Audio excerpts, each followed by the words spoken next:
আত্মাকে আনন্দিত করে, আত্মার আকাঙ্ক্ষা মিটিয়ে দেয়। প্রার্থনায় আমাদের প্রেমময় পরম প্রভুর সাথে কথা বলি। তিনি আমাদের কথা শুনেন ও কথা বলেন। প্রার্থনা হল ঈশ্বরের সাথে মিলন সাধনা, মিলনের প্রত্যাশা। পুত্রপুষ্প সাথে তেরেজা বলেছেন, প্রার্থনা হল অন্তরের এক ব্যক্তিগতা, স্বর্গের দিকে এক নিবিড় দৃষ্টি। এগুলো প্রেম ও স্বীকৃতি লাভের এক উত্তর প্রকারণা, যা আনন্দ ও কষ্ট উভয়কেই আলিঙ্গন করে। প্রার্থনায় আমরা সুন্দর হই। প্রার্থনা আমাদের জীবনের সর্ব অবস্থাকে স্পর্শ করে। যিশুর প্রার্থনার জীবন আমাদের জীবনে মূর্ত প্রতীক।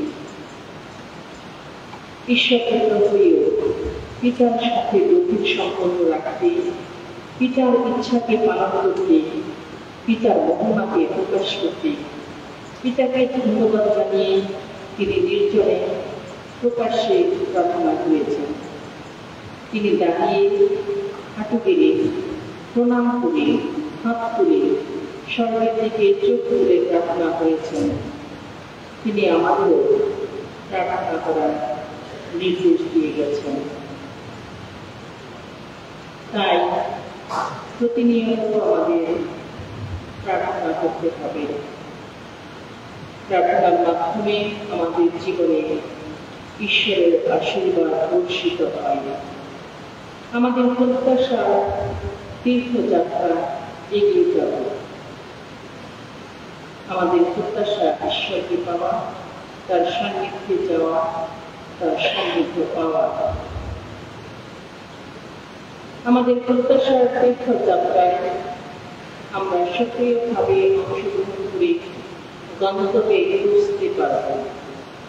তাই আমরা প্রার্থনা করব, প্রার্থনাকে আমাদের জীবনে গুরুত্ব দেব। বেদিতে উপস্থিত ঈশ্বর পুত্র যিশু, যিনি খ্রিস্ট, আসুন তার সান্নিধ্যে বসে প্রার্থনা ও আরাধনার মাধ্যমে তার সাথে কথা বলি। আমাদের পরম পিতা ঈশ্বর জানান। দৈনন্দিন জীবনে আমরা তাকে ডাকি, তার আশীর্বাদ স্থান করি, তার সাথে অন্তরে কথা বলি, শান্ত হয়ে একাগ্রচিত্তে তাকে উদ্ভাবন করি।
প্রশংসা হোক।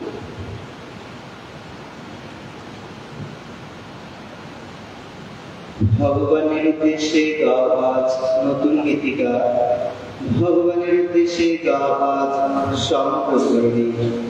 ভগবানের উদ্দেশ্যে গাও আজ আমরা সবাই, করো তার নামের বন্দনা।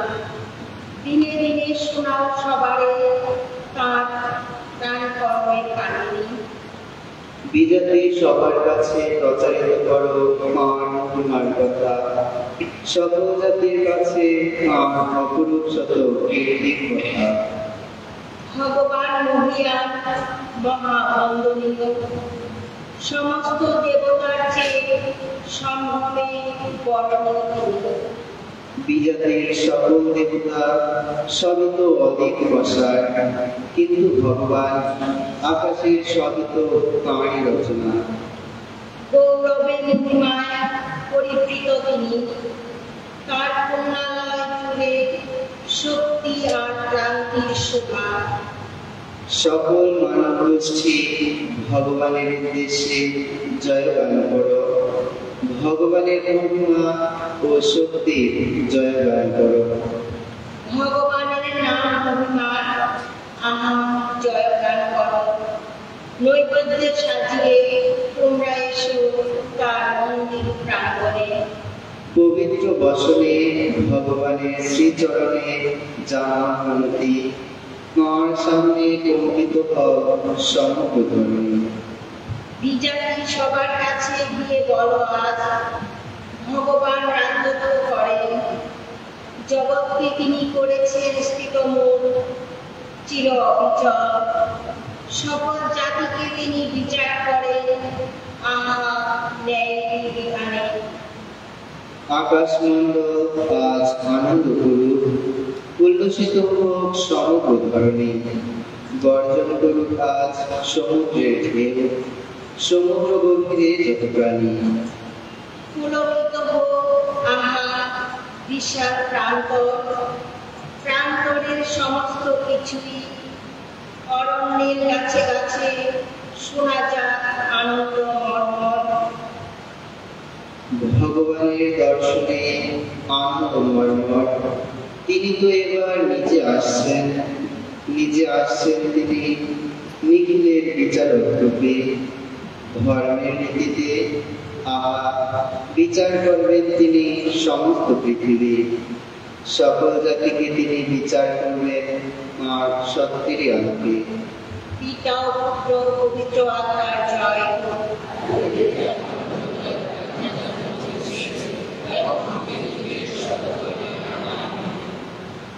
তুমি মঙ্গলময়, তুমি মঙ্গলময়, তুমি মঙ্গলময়।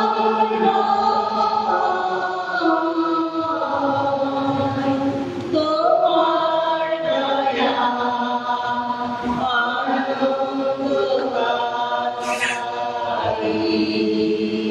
তুমি মঙ্গলময়, তুমি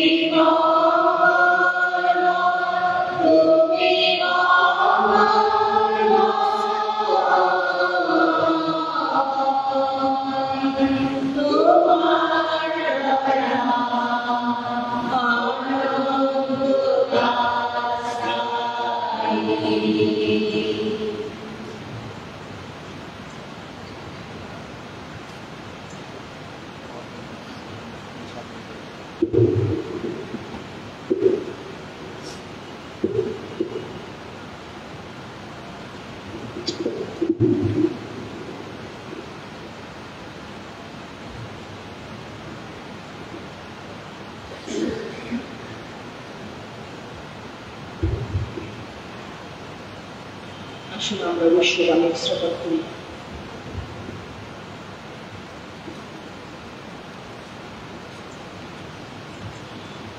সুতরাং প্রভুর জন্য বন্ধু আমি তোমাদের কাছে একান্ত আবেদন জানাচ্ছি, পরমেশ্বর যে আহ্বান তোমাদের জানিয়েছেন তারই উপযুক্ত হোক তোমাদের আচরণ। সব সময় তোমরা নম্র, কোমল প্রাণ ও সহিষ্ণু হয়ে থাকো। গভীর ভালোবাসায় পরস্পরের প্রতি ধৈর্যশীল হও তোমরা। পবিত্র আত্মা তোমাদের মধ্যে যে ঐক্য এনে দিয়েছেন, তোমরা শান্তির বন্ধনে সেই ঐক্য বজায় রাখতে আপ্রাণ চেষ্টা করো। তোমাদের আহ্বান করে পরমেশ্বর তোমাদের সকলেরই সামনে যে আশা তুলে ধরেছেন, সেই আশা যেমন এক, তেমনি খ্রিস্টের সেই দেহটিও এক, আর পবিত্র আত্মাও এক। প্রভু এক, খ্রিস্ট বিশ্বাসও এক, দীক্ষা স্নানও এক। সকলের ঈশ্বর পিতা, সবার ঊর্ধ্বে আছেন যিনি সবার মধ্য দিয়ে সক্রিয়, সবার মধ্যে বিদ্যমান, তিনিও এক।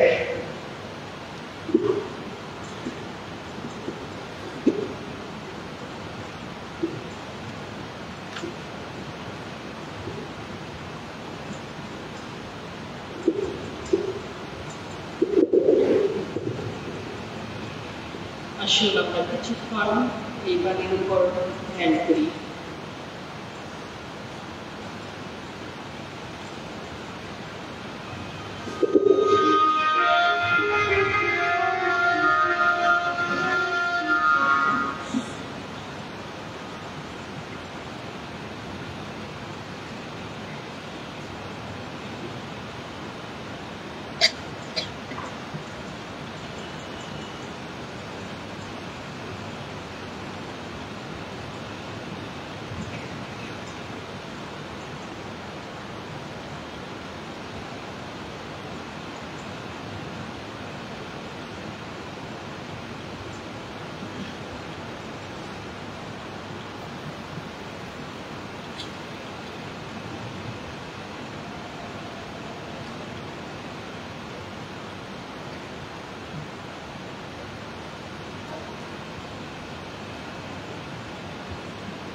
আমরা এখন যিশুর অমূল্য রক্তের স্তব প্রার্থনা করব। প্রার্থনার উত্তর হবে আমাদের রক্ষা। ঈশ্বর পুত্র খ্রিস্টের রক্ত আমাদের রক্ষা। ঐসব প্রতিশ্রুত খ্রিস্টের রক্ত আমাদের রক্ষা। ঐসব বাড়িতে নির্ধারণ খ্রিস্টের রক্ত আমাদের রক্ষা। মনুষ্যদের নিরাময় খ্রিস্টের রক্ত আমাদের রক্ষা। একাকিত্বের সাথী খ্রিস্টের রক্ত আমাদের রক্ষা। ব্যথা বেদনার সান্ত্বনা খ্রিস্টের রক্ত আমাদের রক্ষা। অভ্যাস প্রতিমূর্তি খ্রিস্টের রক্ত, অসহ্য যন্ত্রণায় জগতে নিপাতিত খ্রিস্টের রক্ত, ঘৃণিত জনের সুস্থতার মহৌষধ খ্রিস্টের রক্ত, হতাশার আশা খ্রিস্টের রক্ত, অনুতপ্ত হৃদয়ের আশা খ্রিস্টের রক্ত, নব চিরসন্ধি খ্রিস্টের রক্ত,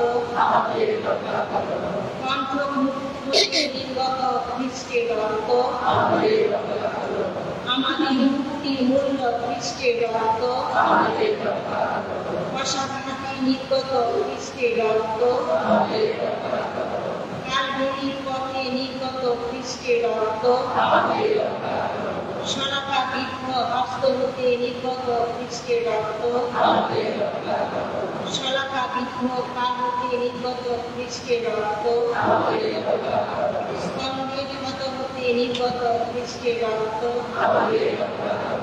দেহের ক্ষত হতে নির্গত খ্রিস্টের রক্ত, করুণার প্রবাহ খ্রিস্টের রক্ত, ঐশ্ব আরাধনার প্রেরণা খ্রিস্টের রক্ত, পবিত্রতা উন্মোচনের পথ খ্রিস্টের রক্ত, দুষ্কর্মের করুণ বিবেকের পরিত্রাতা খ্রিস্টের রক্ত, অত্যাচারে নিষ্কৃতি খ্রিস্টের রক্ত, বিশ্বের পাপ মুক্তির জন্য বিসর্জিত খ্রিস্টের রক্ত, পুত্রের রাজ্যে প্রবেশ করার পাথেয় খ্রিস্টের রক্ত, শয়তান বিজয়ী খ্রিস্টের রক্ত, আমাদের পাপ মোচনে খ্রিস্টের রক্ত, হে ঈশ্বরের নিঃস্বাবক বিশ্ব পাপহর প্রভু আমাদের রক্ষা, হে ঈশ্বরের নিঃস্বাবক বিশ্ব পাপহর আমাদের প্রার্থনা শ্রবণ, হে ঈশ্বরের নিঃস্বাবক বিশ্ব পাপহর আমাদের হে শাসক পিতা, তোমার একমাত্র পুত্রের রক্তে তুমি মানব জাতিকে মুক্তি দিয়েছ।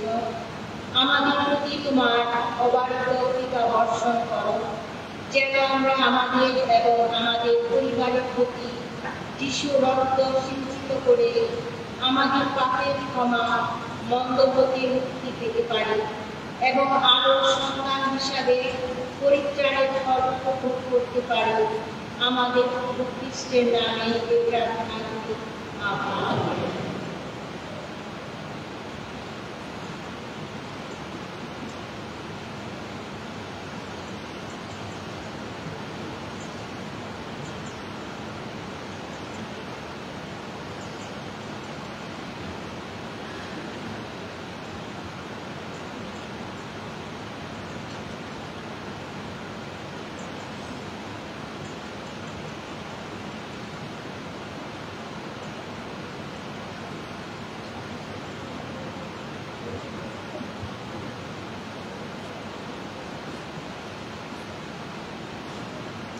আসলে আমরা বিভিন্ন উদ্দেশ্য জানিয়ে আমরা পিতার কাছে আমাদের উদ্দেশ্য জানাই।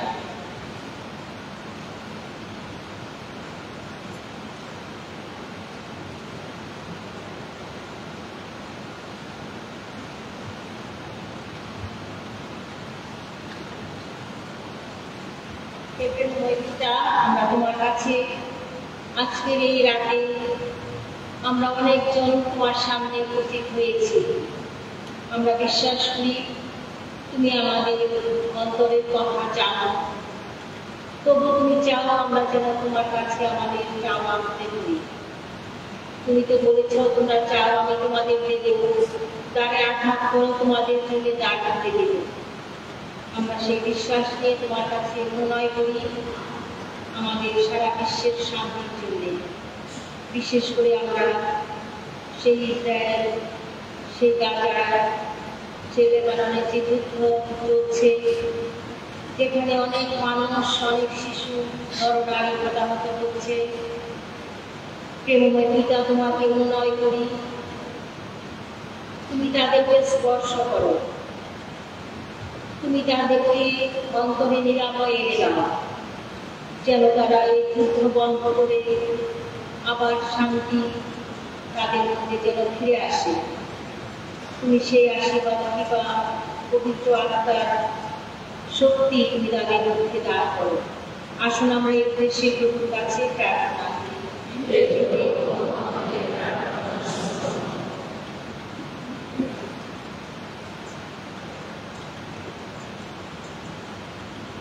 আমরা প্রার্থনা করি, আমাদের প্রিয়জনদের মধ্যে অনেক মানুষ অসুস্থ রয়েছে, শারীরিকভাবে, মানসিকভাবে, আধ্যাত্মিকভাবে। আজকে রাত্রে আমাদের কাছে অনেকে প্রার্থনা চেয়েছে তাদের নিরাময়ের জন্য, পরিবারের শান্তির জন্য, বিভিন্ন দুঃখ কষ্ট থেকে উদ্ধার পাওয়ার জন্য। প্রিয়ময় যিশু, তোমার কাছে প্রার্থনা করি,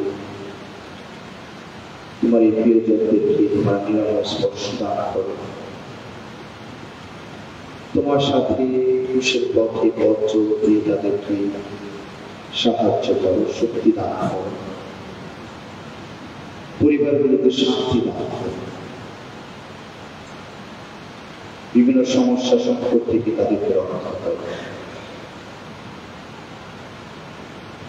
আসলে জন্য প্রভুর কাছে প্রার্থনা করি।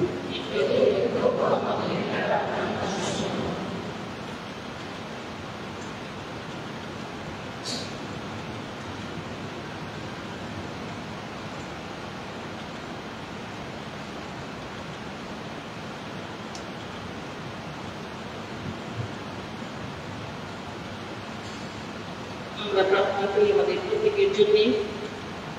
আমরা যারা এখানে উপস্থিত হয়েছি, আমরা সবাই বিভিন্ন উদ্দেশ্য নিয়ে যিশুর সামনে বসে আছি। যিশু যেন আমাদের প্রত্যেকে আশীর্বাদ করেন এবং পিতা পরমেশ্বর যেন আমাদের প্রত্যেকের উদ্দেশ্য পূরণ করেন। এই জন্য আসল প্রভুর কাছে প্রার্থনা করি।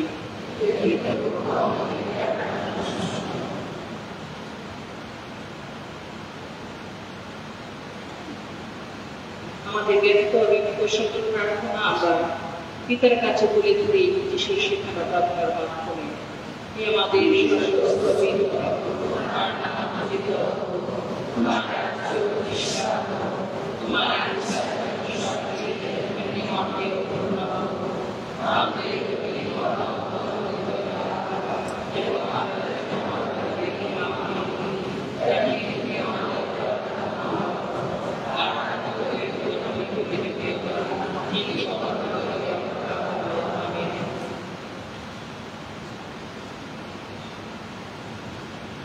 গান সংখ্যা 386, 386, 386।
Okay.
যিশু আমাদের সামনে প্রতিষ্ঠিত রয়েছেন, থাকবেন।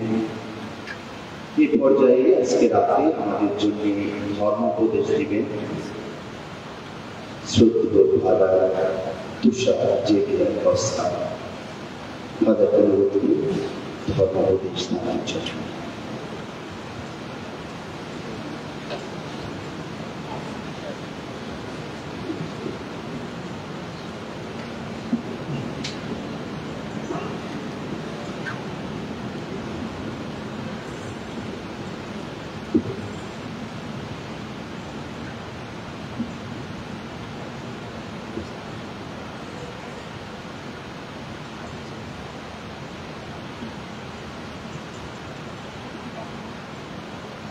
আমার এই ধর্মোপদেশ যে মূল বিষয়, যার প্রতি আমি আলোকপাত করে কথা বলব, সেটা হচ্ছে আশার তীর্থযাত্রী ত্যাগের মহিমায় মন পরিবর্তনের আহ্বান। এই বছর জুবিলি বর্ষ, তাই মহোদয় যে বিষয়টি মূল বিষয়টি বা থিম আমাদের জন্য রেখেছেন সেটা দেখতে পাচ্ছি সামনে আছে আমাদের আশার তীর্থযাত্রী আমরা সবাই। আর মহোদয়ের আহ্বান যেন আমরা সবাই আশার তীর্থযাত্রী হয়ে একসাথে পথ চলি। একবার বৃদ্ধ মহিলা বাসে করে যাত্রা করছিলেন, আর যাত্রার সময় সেই বাসে ওনার পাশের সিটটি খালি পড়ে আছে, কেউ নেই, উনি একাই বসে আছেন। তো কিছুক্ষণ পরে একজন যুবতী মেয়ে হাতে অনেকগুলো ব্যাগ নিয়ে সেই বাসে উঠল, এবং বাসে উঠে সাধারণত যা হয় যে সবাই সিট পাওয়ার আশা করে তাড়াহুড়ো করে, তো সেই যুবতী মহিলাটিও তাড়াহুড়ো করে বসতে গিয়ে তার হাতে যে ব্যাগগুলো ছিল, অনেকগুলো ব্যাগ, তার ব্যাগগুলো সব সেই বৃদ্ধ মহিলা গায়ের উপর পড়ে যায়।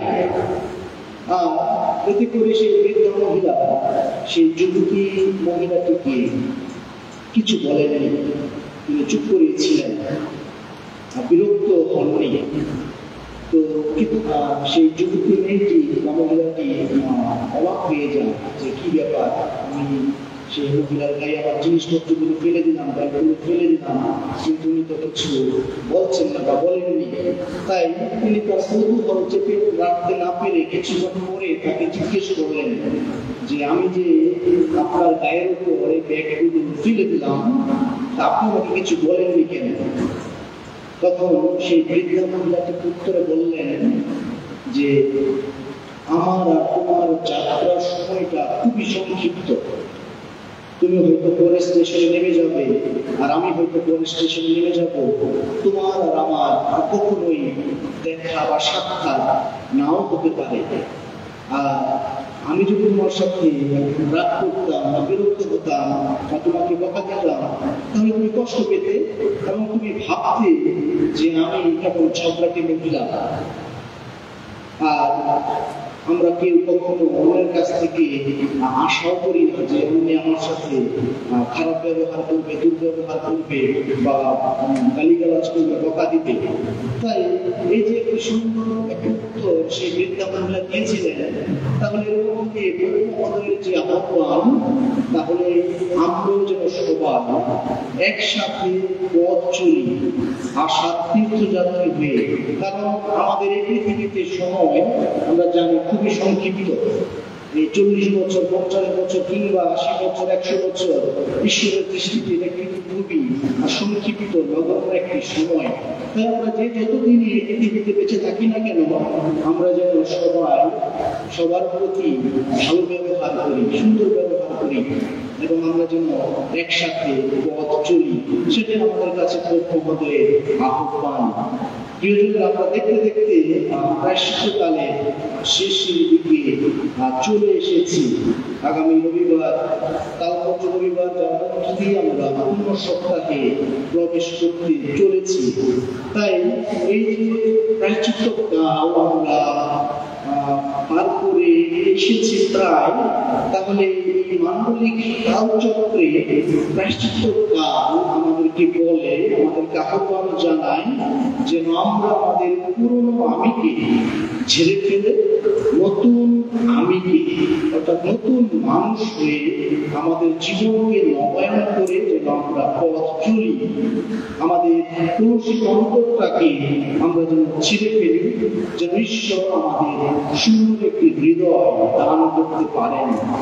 আমরা অনুতাপ ও ক্ষমা নিয়ে যেন আমরা নিজেদেরকে সাজাই, কেননা আমরা বারবার পাপ করি, পাপে পতিত হই। আর সাধারণত বলেন যে আমরা আমাদের পাপের মজুরি হল মৃত্যু। আমরা যতবার পাপ করি আমাদের ততবার মৃত্যু ঘটে। আর এই সময় বিশেষ করে প্রায়শ্চিত্ত কাল প্রায় শেষের দিকে আমরা অনেকে অনেক সাধনা করেছি, ত্যাগ স্বীকার করেছি। তাহলে এই সময়টা একটু পিছন ফিরে আমাদের দেখাতে হয়, দেখতে হয়। আর এই যে সামনে কয়েকটা দিন মাত্র বাকি আছে, তাহলে সেই সময়টা যেন আমরা সুন্দরভাবে পালন করতে পারি, যাপন করতে পারি। তাই এই যে প্রায়শ্চিত্ত কাল, এই সময়ে আমরা আমাদের হৃদয় কামনে চাষ করি সুরক্ষিত প্রার্থনা। তাই আমার কাছে মনে হয় যে প্রার্থনাটা হচ্ছে পারফিউমের মতো, যে পারফিউম দিলে যেমন আমি নিজে তার সুঘ্রাণ পাই, তেমনি আমার আশেপাশে যারা থাকে তারাও কিন্তু তার সুনিশ্চিত সুঘ্রাণ পায়। তাহলে আমরা যখন প্রার্থনা করি, আমরা যখন প্রার্থনাশীল মানুষ হয়ে উঠি, তখন আমার নিজের জীবনে যেমন অন্যেও সেটা দেখতে পায়। সেই প্রার্থনার সুবাস অর্থাৎ পারফিউমের মতো মানুষ সেটা দেখতে পায় বা বুঝতে পারে। আর দ্বিতীয়টা হচ্ছে যে উপবাস। তাহলে উপবাস শুধু নিজের জন্য না, এই সময়ে আমরা উপবাস থাকি, আমরা কম খাবার গ্রহণ করি যেন অন্যে বেশি খেতে পারে বা অন্য যেন খাবার পায়। কারণ পৃথিবীতে অনেক মানুষ আছে যারা না খেয়ে থাকে, যারা সারা বছর বা সারাটা দিন তারা উপবাস করে। তাই উপবাসের সময় আমরা নিজেরা কম খাই যেন অন্যেরা বা অন্য মানুষেরা যেন বেশি খেতে পারে। আর যে দয়ার কাজ, যে দয়াটা শুধু নিজের জন্য না, অন্যের জন্য জন্যেও যেন আমরা সেই দয়ার কাজ করতে পারি। আর এইভাবে আমরা যখন প্রার্থনা, উপবাস এবং দয়ার কাজের মধ্যে দিয়ে আমাদের হৃদয়টা, আমাদের অন্তরটা, আমাদের জীবনটা আমরা সাজাতে পারি। এই শুরুতে ফাদার জয়ন্ত গমেজ খুব সুন্দর করে আজকে তিনি তারপরে যখন তুলে ধরছিলেন, বলছিলেন তাহলে আমরাও সেই যিশুর খুশির দিকে তাকাতে পারি এবং নিজেকে আমরা প্রশ্ন করতে পারি যে আমরা বা আমি যিশুকে কতটুকু ভালোবাসি, যিশুর জন্য আমি কি কষ্ট করতে প্রস্তুত। যিশু গোটা মানব জাতির পাপ মাথায় নিয়ে ক্রুশে জীবন দিয়েছেন, আর আমি আপনি কি আমাদের নিজেদের ক্রুশ নিয়ে যিশুর সাথে সেই কালভারিতে যাত্রা করতে পারি না?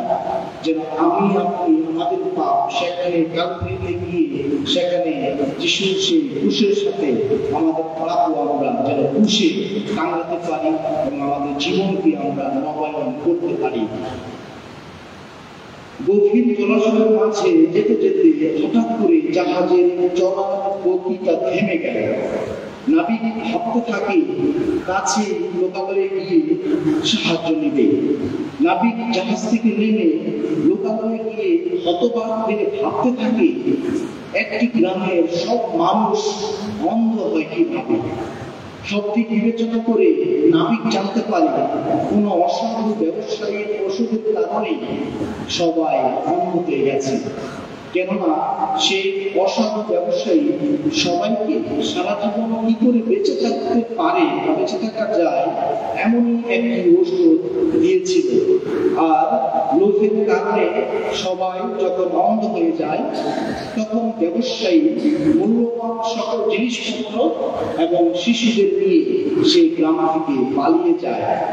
নাবিক সবকিছু জানতে পেরে নিজের জাহাজের লোকদের মাধ্যমে গ্রামের লোকদের চিকিৎসার ব্যবস্থা করে সুস্থ হয়ে উঠতে সাহায্য করে।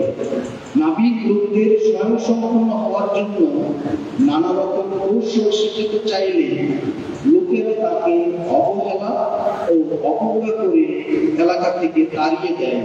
কেননা তারা নাবিকে অনুগত হয়ে থাকতে চায়নি, বরং নিজেকে তারা নিজেরা রাজা ভাবতে শুরু করে দেয়। ফলে তাদের নিজেদের মধ্যে মতবিরোধ এবং লড়াই শুরু হয়ে যায়। আর এভাবে অনেকেই প্রাণ হারায়, অনেকেই পিছিয়ে পড়ে। প্রিয়জনেরা, এই পিছিয়ে পড়া মানুষগুলো আমরা অনেকে, এই গল্পটা শুধু গল্প নয়, ঘটনাটা শুধু ঘটনা নয়, এটা আমাদেরই প্রতিদিনের প্রত্যেকের জীবনে একটা গল্প হতে পারে।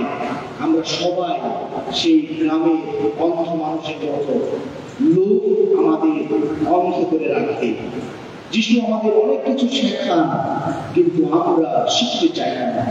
তিনি অনেক কিছু বলতে চান, কিন্তু আমরা শুনতে চাই না। যিশু আমাদের বন্ধু হয়ে আমাদের সাথে যাত্রা করতে চান, কিন্তু আমরা তার যাত্রার সঙ্গী হতে চাই না। বরং আমরা নানা রকম পাপ কাজে লিপ্ত হই, অন্যায় অনৈতিক জীবনযাপন করি। আমাদের সমাজে খুন, ধর্ষণ, চাঁদাবাজি, মারামারি আরো অনেক ঘটনা। সাতটি যে ঋতু রয়েছে, সাতটি ঋতুর কুমন্ত্রণা, অহংকার, লোভ, কাম, ক্রোধ, হিংসা, কৃতজ্ঞতা এবং আলস্য আমাদের প্রতিনিয়ত ঘিরে রেখেছে। তাই দীক্ষাগুরু যোহন আমাদেরকে আহ্বান করছেন, বলছেন যে তোমরা মন ফেরাও, স্বর্গরাজ্য এখন খুব কাছেই। তিনি আরো বলেন, সময় হয়ে এসেছে, ঐশ্বরাজ্য এখন খুব কাছেই। তোমরা মন ফেরাও, তোমরা মঙ্গল সমাচারে বিশ্বাস করো। প্রিয়জনেরা, তপস্যাকাল হলো সেই ডাক শোনার সময়, যে ডাক আমরা শুনেছিলাম এবং সেই ডাকের প্রায় শেষের দিকে আমরা চলে এসেছি। কিন্তু এই সময়টাতে আমরা আত্মমূল্যায়ন করতে পারি যে আমরা কি ডাক শুনেছিলাম এবং কতটুকু আমরা তা পালন করতে পেরেছি। তাই বলা হয় তপস্যাকাল হলো আত্মশুদ্ধির সময়। আত্মশুদ্ধির সময়, হৃদয়ে ফুল ফোটানোর কাল। আমাদের যত পাপ কালিমা, দুর্বলতা, দীনতা থেকে মন পরিবর্তনের সময়। এই সময় ঈশ্বর আমাদেরকে পরিচালনা দান করেন তার পথে চলতে, তার সাথে থাকতে। এই বিশেষ সময়ে আমাদের বিশেষভাবে সচেতন হতে হয় আমাদের নিজেদের অবস্থানের দিকে, আমাদের অতীত জীবনের দিকে, বর্তমান অবস্থার দিকে এবং ভবিষ্যৎ লক্ষ্যের দিকে। আমাদের প্রতিনিয়ত যে প্রশ্নগুলো করতে হয় বা এখানে বসে আমরা যে প্রশ্নগুলো নিজেদের জন্য করতে পারি যে আমরা এখন কোথায় আছি, আমরা কি পাপের মধ্যে জীবন কাটাচ্ছি নাকি আমাদের জীবনের পথ পাল্টে যিশুর পথে চলছি। আমরা এই সময় যিশুকে কিভাবে আমাদের জীবনে অনুসরণ করছি, আমাদের জীবনে কি কোনো পরিবর্তন হয়েছে? যদি না হয়ে থাকে তাহলে এখনই সময়, এই মুহূর্ত থেকে আমরা শুরু করতে পারি। আমরা যেন না বলি যে আমরা আগামীকাল থেকে শুরু করবো, আমরা যেন এখনই বলি যে এখন থেকে আমার সেই যাত্রাটা শুরু। তাই এই যে আমরা আশার তীর্থযাত্রী, তাই আমরা যেন যিশুর ক্রুশ নিয়ে পিতার দিকে যাত্রা করি। কারণ এই ক্রুশ, একমাত্র ক্রুশ আমাদের পরিত্রাণ এনে দিতে পারে, আমাদের মুক্তি এনে দিতে পারে। ক্রুশের পথে 11তম স্থানে বলা হয়েছে যে যতবার তুমি পাপ করো ততবার তুমি যিশুকে ক্রুশে বিদ্ধ ও পদদলিত করো। আবার এটাও আছে যে আমাদের পাপের কারণে যিশু তৃতীয়বার ভূমিতে পড়িয়া গেলেন। আমরা সবাই জানি ঈশ্বর পাপকে ঘৃণা করেন কিন্তু পাপীকে ভালোবাসেন। আমরা সবাই পাপী, আমরা কেউ বলতে পারবো না যে আমরা পাপী নই, আমরা কেউ পাপ করি না, আমরা সবাই পাপী। আমরা ফাদার, ব্রাদার, সিস্টার, আমরা যারা পৃথিবীর মানুষ, রক্ত মাংসের মানুষ, আমরা সবাই পাপী। আমাদের সবার মধ্যেই দুর্বলতা আছে, কিন্তু আমাদের নম্রকে স্বীকার করতে হয়, ঈশ্বরের কাছে আসতে হয়, যিশুর কাছে আসতে হয়, ক্ষমা চাইতে হয়। আর যখন আমরা নম্রকে ক্ষমা চাই তখন তিনি ক্ষমা দেন, আমাদের আশীর্বাদ দেন। তাই আমরা বাইবেলে ইসরায়েল জাতির দৃষ্টান্ত দেখতে পারি যে ঈশ্বর ইসরায়েল জাতির জন্য কত কিছুই না করেছেন। মিশরের দাসত্ব থেকে মুক্তি, লোহিত সাগর পার, অন্ধকারে আলোর স্তম্ভ, মরুভূমিতে আহার এবং পানির ব্যবস্থা তিনি করেছেন। কিন্তু ইসরায়েল জাতি কি করেছেন? তারা বারবার ঈশ্বরের প্রতি অবিশ্বস্ত হয়েছে, তারা পাপময় জীবনযাপন করেছে, অনৈতিক জীবনযাপন করেছে, নিজেদের ইচ্ছা মতো তারা পথ চলেছে। কিন্তু কি হয়েছে? আবার একটা সময় পরে তারা উপলব্ধি করেছে, তারা অনুশোচনা হয়েছে, তারা আবার ঈশ্বরের কাছে ফিরে এসেছে। আর দয়ালু ঈশ্বর, করুণাময় ঈশ্বর, তিনি সবসময় অপেক্ষায় থাকেন যে কখন আমি আপনি মন পরিবর্তন করে ঈশ্বরের কাছে ফিরে আসবো।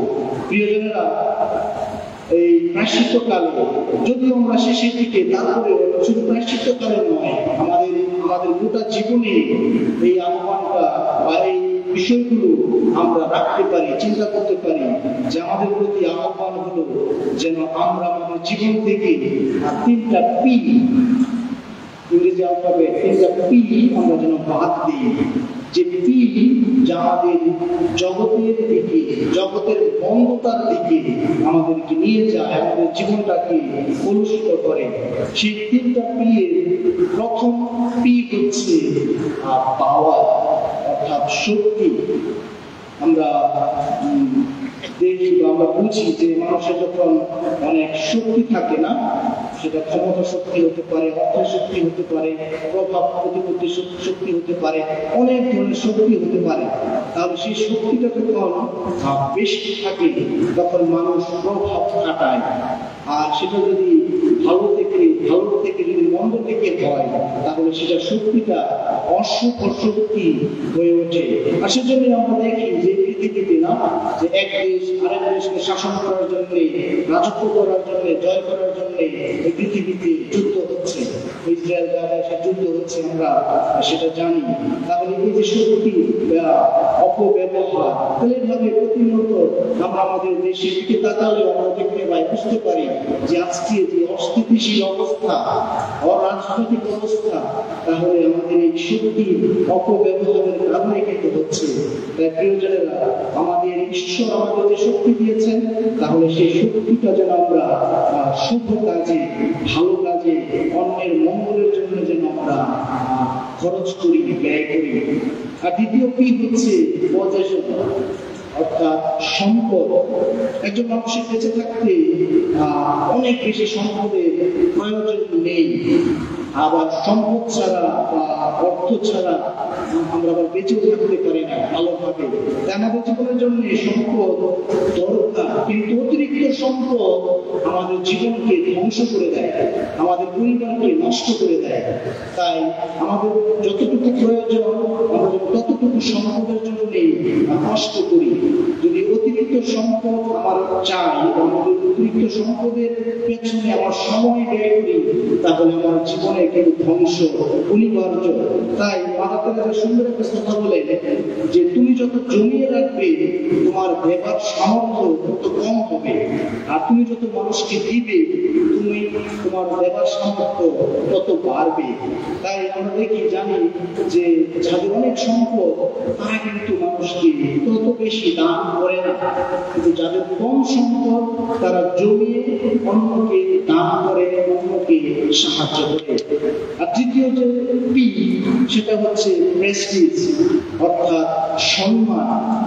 আমরা কোথাও যাই তাহলে এখন শিশু যারা, ছোট যারা, তারাও সম্মান চায়, বা মানুষ হিসেবে সর্বতই আমাদের মধ্যে সেটা কাজ করে যে আমি কোথাও গেলে আমাকে মানুষ সম্মান করবে, আমাকে সামনে নিয়ে বসাবে, আমাকে আসন দিবে।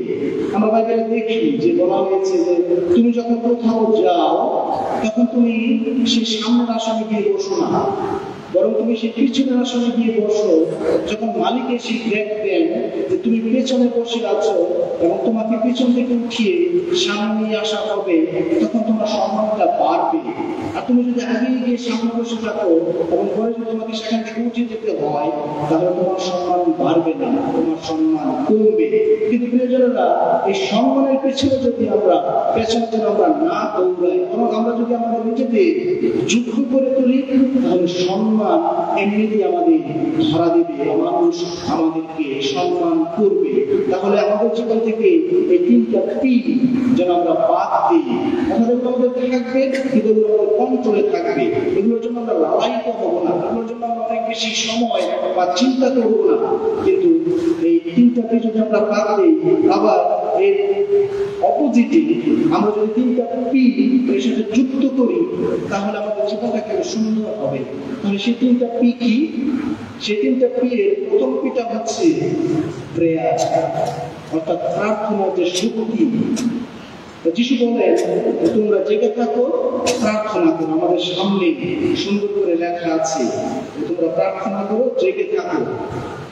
খুব সুন্দর করে কিন্তু অনেকগুলো ঘটনা, অনেকগুলো কথা বাস্তবতার আলোকে ফাদার বলেছেন যে কেন আমরা জেগে থাকবো, কেন আমরা প্রার্থনা করবো। তাহলে আমরা প্রার্থনা করবো যেন আমরা প্রলোভনে না পড়ি। আর এই প্রার্থনা অনেক শক্তি, এই পৃথিবীতে, জগতে যে যা অন্য কোনো কিছু দিয়ে সম্ভব নয়, কিন্তু প্রার্থনা দিয়ে সম্ভব। তাই আমরা যেন বিশ্বাসপূর্ণ হৃদয়ে প্রার্থনা করি, কারণ যিশু নিজেও প্রার্থনা করেছেন, তাই আমাদের প্রার্থনা করা উচিত। আর দ্বিতীয় পি হচ্ছে পেশেন্স, অর্থাৎ ধৈর্য। এখানে যারা আমরা আছি, তাহলে আমি আরাধনার সময় বসে বসে ভাবছিলাম যে ঈশ্বরের কত ধৈর্য, কিন্তু আমরা মানুষ, আমাদের ধৈর্য অনেক কম। আমরা অনেক শর্ট টেম্পার, খুব সহজে আমরা খুব তাড়াতাড়ি রাগ করি, মানুষের সাথে দুর্ব্যবহার করি, অনেক কিছু আমরা করি, আমাদের ধৈর্য কম। কিন্তু ঈশ্বরের অনেক বেশি ধৈর্য, অনেক ধৈর্য ঈশ্বরের।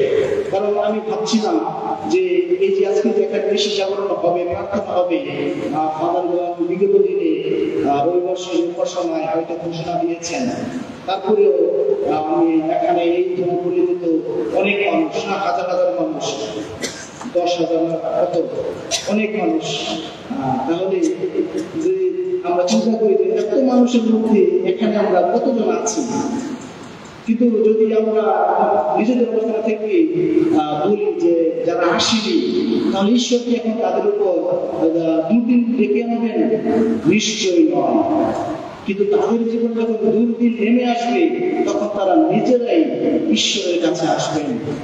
তাই এই যে ধৈর্য, ঈশ্বরের ধৈর্য, তাহলে ঈশ্বরের এই ধৈর্যটা যিশুর ধৈর্য, তাহলে আমরাও যেন আমাদের জীবনে সেটা ধারণ করতে পারি। কারণ ধৈর্যের ফল সবসময় মিষ্টি হয়। আর তৃতীয় যে পি, সেটা হচ্ছে পার্সিভিয়ারেন্স, অর্থাৎ অধ্যবসায়। তাই ধৈর্য নিয়ে অধ্যবসায় করলে সফলতা আসে। তাহলে আমরা প্রায়শ্চিত্তকালে আমরা প্রার্থনা, উপবাস, সেবা কাজ, তাহলে আমরা সেটা চর্চা করেছি, অধ্যবসায় আমরা করেছি। কিন্তু অনেক সময় হয়তো আমরা সেটা পারিনি, আমাদের পক্ষে সম্ভব হয়নি।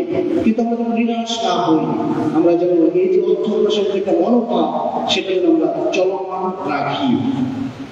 গৌতম বুদ্ধ একটা কথা বলেছিলেন, যে কথা আমার ভালো লাগে, এই কথাটা আমি ফেসবুক থেকে মনে হয় নিয়েছি, যে মরতে সবাইকে হবে, কিন্তু মরতে কেউ চায় না।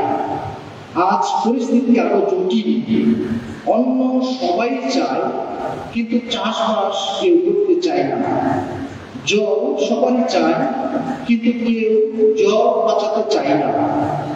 দুধ সবাই চায়, কিন্তু কেউ গরু পুষতে চায় না।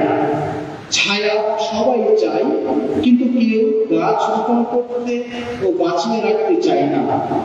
ঘরে সবারই বউ থাকে যারা বিয়ে করে, কিন্তু কন্যা সন্তান সবাই চায় না। আজ মানুষের মনুষ্যত্ব লোক পেতে বসেছে পাপের কারণে। কথাগুলো কত বাস্তব এবং কত সুন্দর এবং আমাদের জীবনের সাথে মিলে যায়। তাই প্রিয়জনেরা, এই প্রায়শ্চিত্তকালে বা আমাদের জীবনের জন্য তিনটা আর, ইংরেজিতে আউটকামের তিনটা আর মনে রাখতে হয়। আর সেই তিনটা আর এর প্রথম আর হচ্ছে রিকল ইউর সিনস, অর্থাৎ আমরা যে পাপী, আমরা যে দুর্বল, তাহলে আমাদের পাপগুলো স্মরণ করতে হয়। আমরা আমাদের পাপ যদি স্মরণ করি, তাহলে আমরা আমাদের পাপের জন্য অনুতাপ করব। আর যদি আমরা পাপ স্মরণ করতে না পারি, তাহলে আমরা অনুতাপ করতে পারবো না।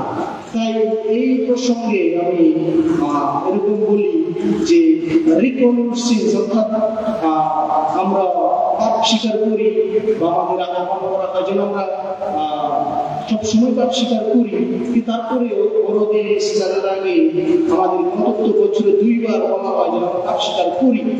তাই অনেক সময় পাপ স্বীকারে আসলে বলে যে ফাদার, আমি তো কোনো পাপ করিনি। তারপরে একটা বা 2টা পাপ বলে আর বলে না। তখন আমি বলি যে পাপরা শেষ, বলে ফাদার হ্যাঁ শেষ, আর পাপ নেই না। তারপরে আমি বলি যে আপনি কতদিন করে পাপ স্বীকার? বলে 3 মাস, কেউ বলে 6 মাস, কেউ বলে 1 বছর, আরো বেশি অনেক বলে। তখন আমি তো জিজ্ঞেস করি যে আপনি গতকালকে কি দিয়ে ভাত খেয়েছেন? বলতে পারে গতকাল কি দিয়ে ভাত খেয়েছেন, বলতে পারে। কিন্তু আমি বলি 3 দিন আগে কি দিয়ে ভাত খেয়েছেন, বা 1 মাস আগে বা 2 মাস আগে আপনি কি দিয়ে ভাত খেয়েছেন, কোথায় গিয়েছেন, কি শাড়ি পরেছেন, বলতে পারবেন না ফাদার? তাহলে যদি আমরা চিন্তা করি যে তাহলে আমার 3 মাসের পাপ স্বীকার, 6 মাসের পাপ স্বীকার, একটা অদ্ভুত পাপ, অর্থাৎ এই যে পাপ স্বীকারের যে ধাপ, তাহলে এই পাপ স্বীকারের ধাপের যে পাপ স্মরণ, তাহলে সেই ধাপটি কিন্তু ঠিকমতো হয়নি। সেটা ঠিকমতো হয়, তাহলে অবশ্যই পাপ স্বীকারে এসে আমি পাপ করতে পারবো। মিথ্যা কথা বলেছি, চুরি করেছি, সমালোচনা করেছি, শেষ।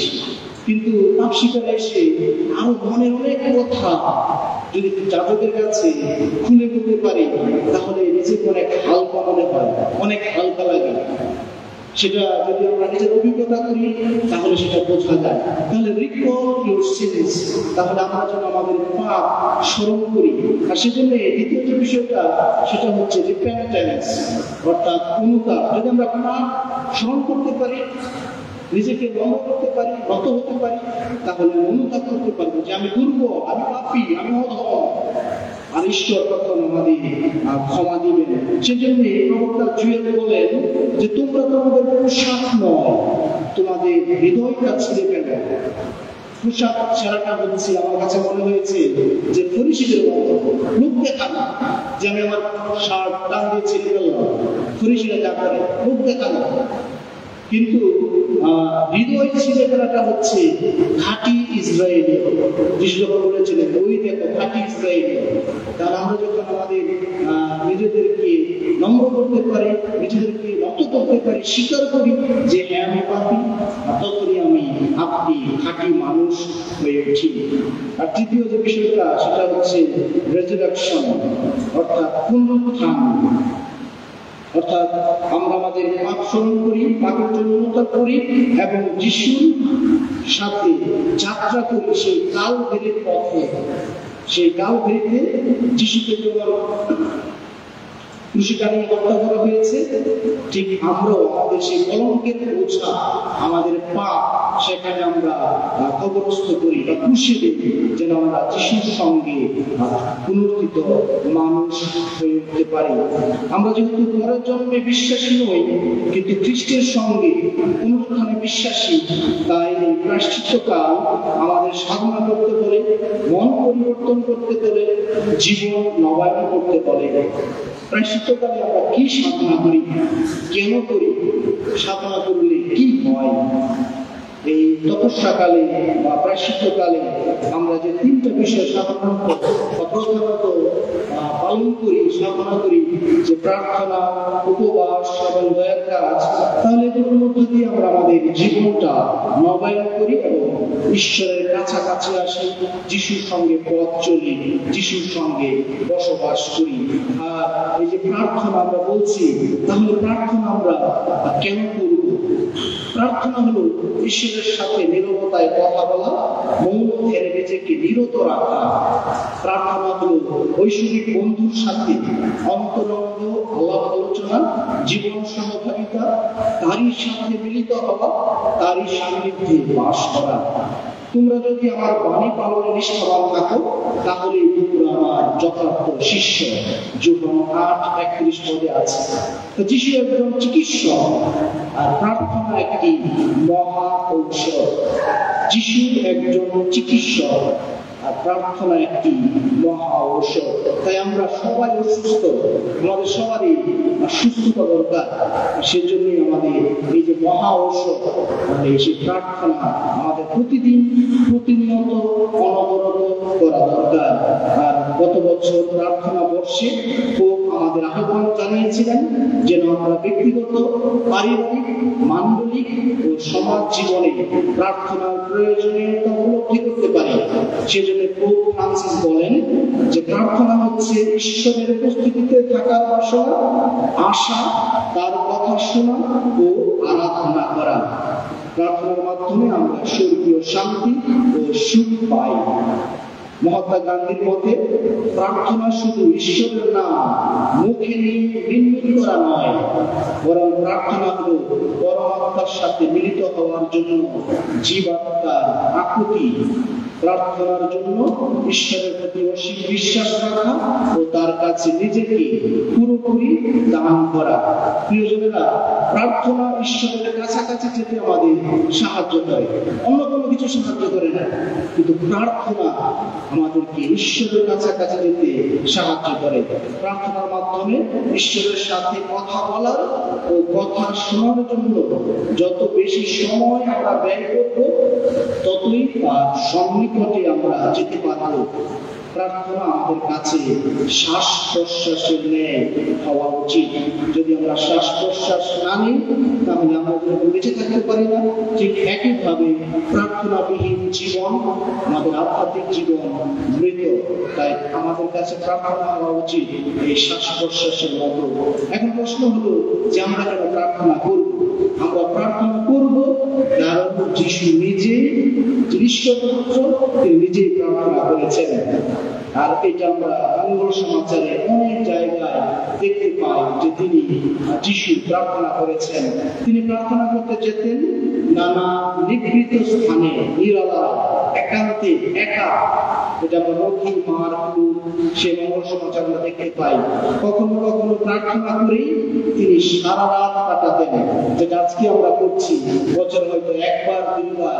আর যিশু সেটা প্রায়শই তিনি করতেন, সারা রাত জেগে প্রার্থনা করতেন। তিনি প্রার্থনা করতেন খাবার আগে। তিনি শুধু নিজের জন্য প্রার্থনা করতেন না, তিনি সবার জন্য, শিষ্যদের জন্য, সবার জন্য তিনি প্রার্থনা করতেন। যারা অত্যাচার করত, নির্যাতন করত, সেই নিপীড়কদের জন্য তিনি প্রার্থনা করতেন। আমাদের প্রত্যেকের জীবনে প্রার্থনার গুরুত্ব ও তাৎপর্য অপরিসীম। প্রার্থনা ছাড়া আমাদের আত্মা মৃত। তাই জীবনের সর্বাবস্থায় আমরা যেন প্রার্থনা করি। দ্বিতীয় যে বিষয়টা প্রয়োজনীয় উপবাস।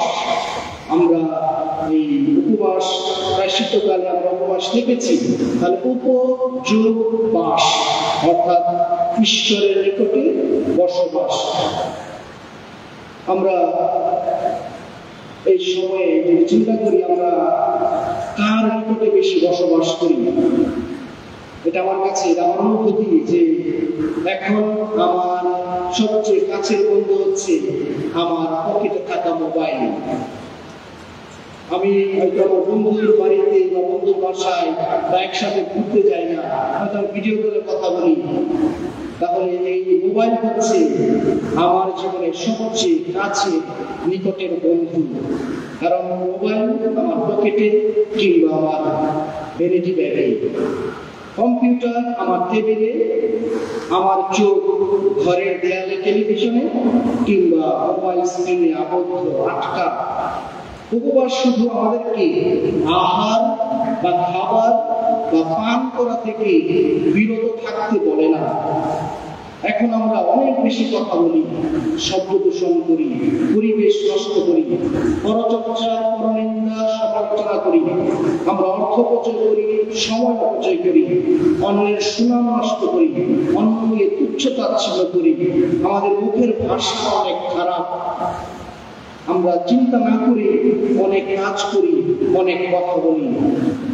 আমি অনেক ব্যক্তি বা অনেক পরিবারকে জানি যারা এই তপস্যাকালে, এই 40 দিনের সাধনায় যারা 40 দিন উপবাস করেছেন, যারা 40 দিন মাছ, মাংস, আমিষ খাওয়া থেকে বিরত ছিলেন, নিয়মিতভাবে পারিবারিক সন্ধ্যা প্রার্থনা করেছেন।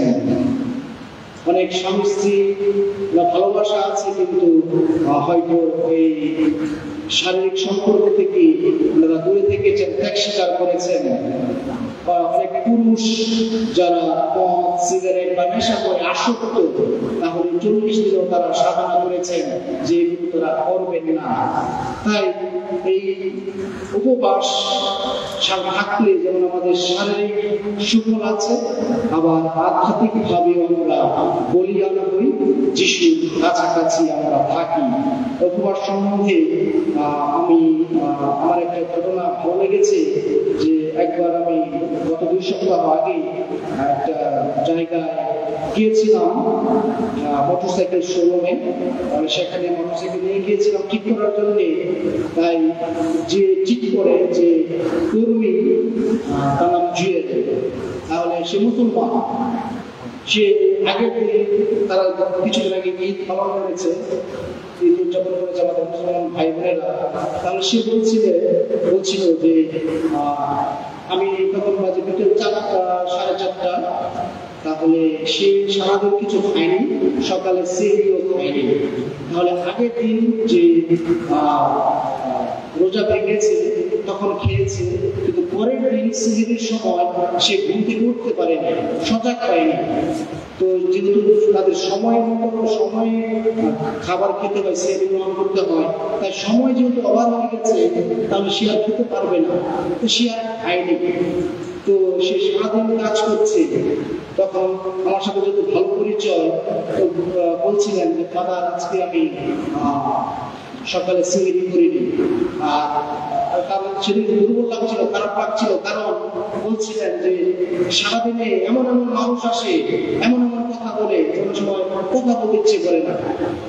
আর এমনিতে রোজা, উপবাস, উপোস, শরীর দুর্বল, তাই খারাপ লাগছিল। কিন্তু যে বিষয়টা আমার ভালো লেগেছে যে একজন সে বেশি পড়াশোনা করেনি, তাহলে একজন অশিক্ষিত মানুষ হওয়ার সত্ত্বেও সেই যে ধর্মের প্রতি, সেই যে রোজার প্রতি তার যে একটা মনোভাব, ইচ্ছা শক্তি, এবং এটা আমি আপনি কিভাবে দেখি যে সময় পার হয়ে গেছে আর আবার খাইনি, কিন্তু আমরা এই 40 দিনে আমরা অনেক সময় আমরা শুক্রবারে রোজা থাকি না, বা অনেক সময় আমরা দিন শেষে যে নিরামিষ খেতে হবে সেটাও কিন্তু আমরা ভুলে যাই।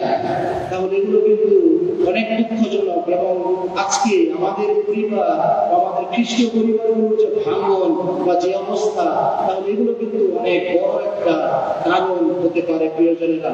তাই এই যে সেই ঘটনাটা, তাহলে এটা আমার চোখ খুলে দিয়েছে।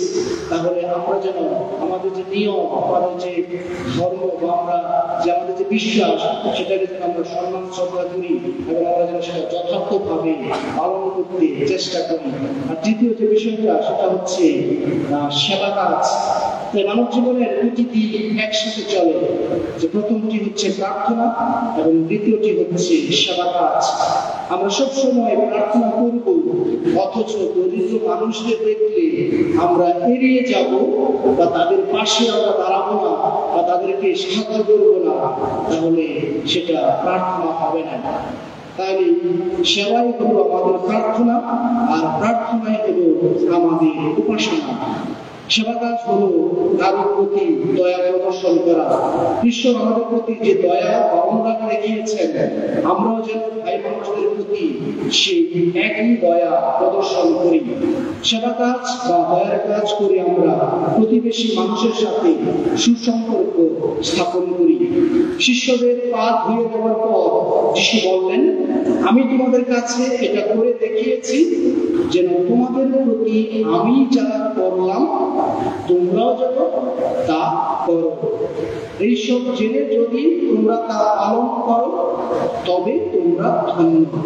যিশু কিন্তু বলেনি যে তোমরা করো, যিশু নিজে আগে করেছেন, তারপর তিনি বলেছেন যে আমি যা করলাম তোমরাও অন্যের প্রতি সেটা করতে পারো। তাই বিনম্র সেবাই হচ্ছে ভালোবাসার সবচেয়ে কার্যকরী প্রকাশ। প্রিয়জনেরা, এই যে তিনটা বিষয়, প্রার্থনা, উপবাস এবং সেবা কাজ, তাহলে এটা যে শুধু আমরা এই তপস্যাকালে, প্রায়শ্চিত্তকালে শুধু করব আর অন্য সময় করবো না, সেটা কিন্তু নয়। এটা কিন্তু আমরা সব সময়ের জন্যই আমাদের আহ্বান। কিন্তু এই সময়টা আমাদের কাছে মণ্ডলী আরো বিশেষভাবে বেশি করে দাবি করে আর আহ্বান জানায় যেন এই সময়টাতে আমরা বেশি করে করি, আর বছরের অন্য সময়ের জন্য আমরা সেইভাবে করি, প্রার্থনা করি, উপবাস থাকি এবং দয়ার কাজ করি। এই শেষে এভাবে বলে আমি শেষ করতে চাই যে এটা একটা ভিডিও ক্লিপ থেকে আমি দেখেছিলাম যে কোথাও একজন ঘুরতে গিয়েছে টুরিস্ট, তাহলে সে পরে এটা বলেছে। তাই তিনি বলছিলেন যে একবার তিনি একটা জায়গায় গিয়েছেন, সেখানে যাওয়ার পরে একটা দর্শনীয় স্থান বা পার্কের মতো একটা জায়গা, তিনি সেখানে গিয়েছেন। যাওয়ার পরে তিনি দেখলেন যে সেখানে তিনটা মূর্তি আছে, তিনটা মূর্তি পাশাপাশি খুব সুন্দর করে সেই মূর্তিগুলো গড়া হয়েছে। তো মূর্তিগুলো দেখে তিনি যে প্রথম মূর্তিটা দেখলেন, সেই প্রথম মূর্তিটা এরকম যে সেই মূর্তির দুই চোখে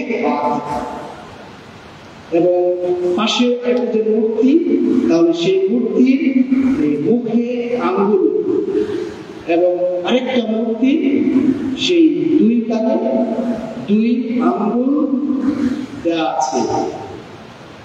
আর এটা তিনি করে ভাবে ব্যাখ্যা করেছিলেন যে উনি ব্যাখ্যা করেন ওই মূর্তির যে কারিগর, তাহলে ওটা নিচে লেখা ছিল ভাবে যে আমি খারাপ কিছু দেখবো না, সেজন্য তার দুই চোখে হাত, আমি খারাপ কিছু বলবো না, সেজন্য তার মুখে আঙ্গুল, এবং আমি খারাপ কিছু শুনবো না, সেজন্য তার দুই কানে দুই আঙ্গুল। প্রিয়জনেরা, আমরা কি দেখবো, কি শুনবো, কি বলবো, সেটা আমাদের ইচ্ছার উপর নির্ভর করে। এটা আমাদের স্বাধীনতা আছে, কিন্তু আমরা যেন সচেতন হই, যেন এই সময়টাকে বিশেষ করে এবং আমাদের জীবনের জন্য, যে আমি খারাপ কিছু দেখবো না, খারাপ কিছু শুনবো না, এবং খারাপ কিছু বলবো না। প্রিয়জনেরা, আজকে আমরা এই যে এখানে রাত জেগে কৃষি জাগরণ করছি, প্রার্থনা করছি, আমরা শুধু নিজেদের জন্য নয়, আমাদের প্রিয়জনদের জন্য, আমাদের পরিবারের মানুষদের জন্য, আমাদের গোটা মন্ডলের জন্য, এই বিশ্ববাসীর জন্য আমরা যেন প্রার্থনা করি, যেন এই পৃথিবীতে সবাই আমরা সুখে থাকি, ভালো থাকি, শান্তি থাকি, এবং আমরা খ্রিস্ট বিশ্বাসী মানুষ হিসেবে যেন আশার তীর্থযাত্রী হয়ে একসাথে পথ চলতে পারি। প্রিয়জনেরা, পিতা পরমেশ্বর আমাদের সবাইকে অনেক আশীর্বাদ, অনুগ্রহ দান করুন।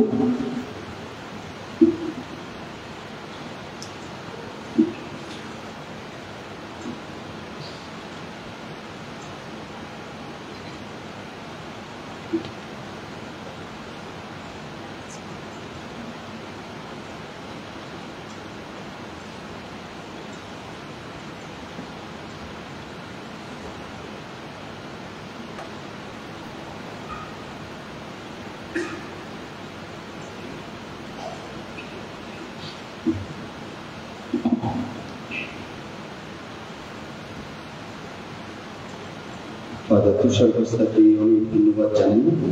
খুব সুন্দর করে এই তপস্যা, প্রায়শ্চিত্তের অর্থ আমাদের কাছে ব্যাখ্যা করেছেন, এবং আমরাও আত্মোপলব্ধি করেছি, চেতনা পেয়েছি। আমরা একটু দাঁড়ায় অনেকক্ষণ বসে আছি।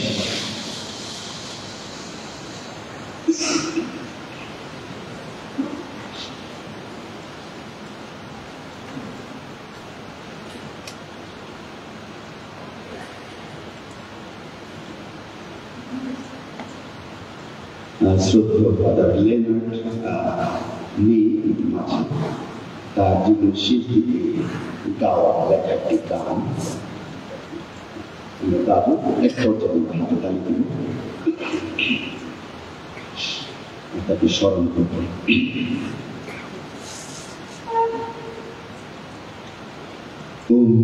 যিশু খ্রিস্ট, জয় যিশু খ্রিস্ট,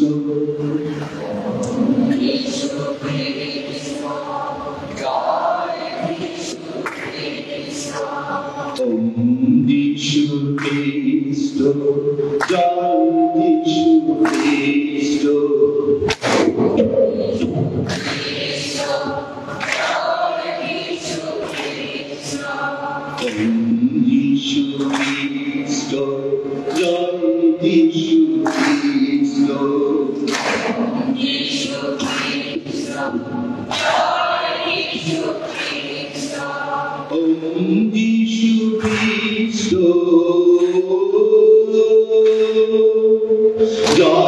যিশু খ্রিস্ট,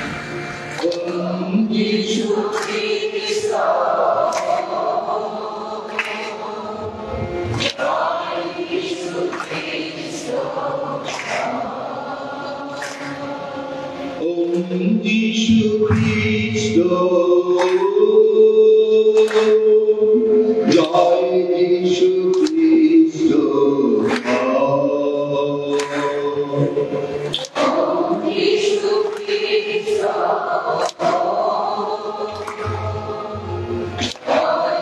যিশু খ্রিস্ট, জয় যিশু